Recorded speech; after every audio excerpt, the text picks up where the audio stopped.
Samuel 15. The Lord is sorry he has made Saul king.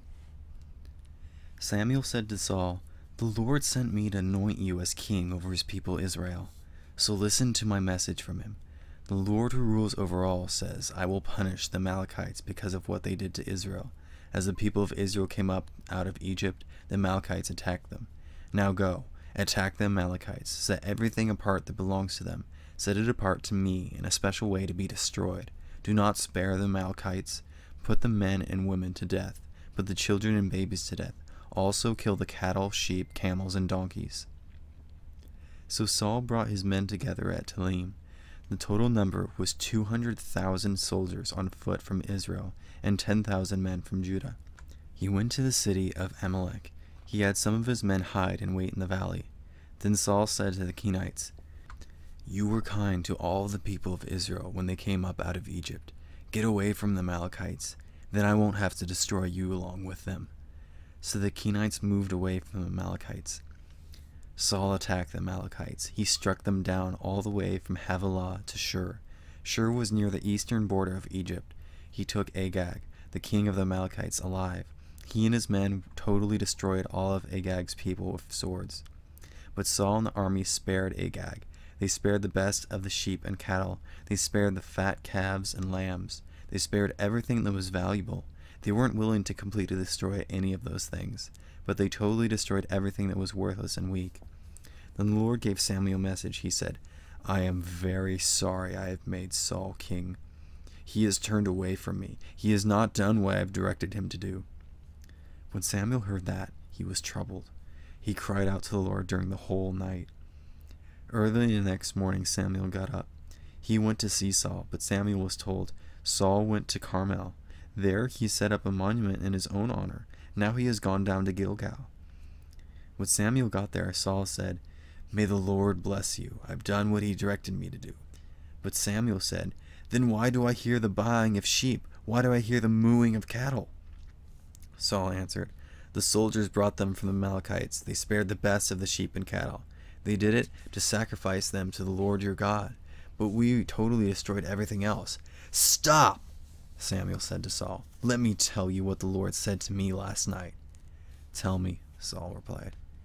Samuel said, "There was a time when you didn't think you were important, but you became the leader of the tribes of Israel. The Lord anointed you to be king over Israel. He sent you to do something for him. He said, 'Go and set the Amalekites apart. Set those sinful people apart to me in a special way to be destroyed. Fight against them until you've wiped them out.' But why didn't you obey the Lord? Why did you grab what you have taken from your enemies? Why did you do it as an evil sign of the Lord?"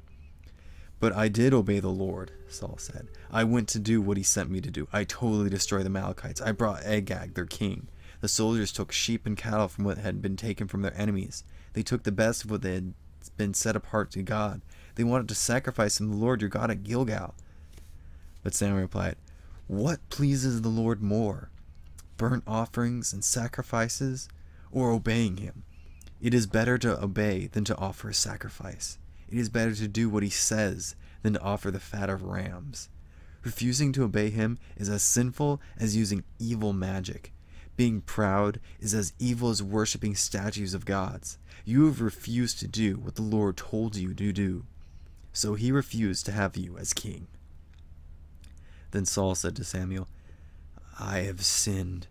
I have broken the Lord's command. I haven't done what you directed me to do.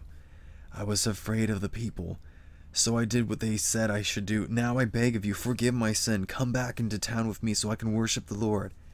But Samuel said to him, "I won't go back with you. You have refused to do what the Lord told you to do, so he has refused to have you as king over Israel." Samuel turned to leave, but Saul grabbed hold of him by the hem of his robe, and it tore.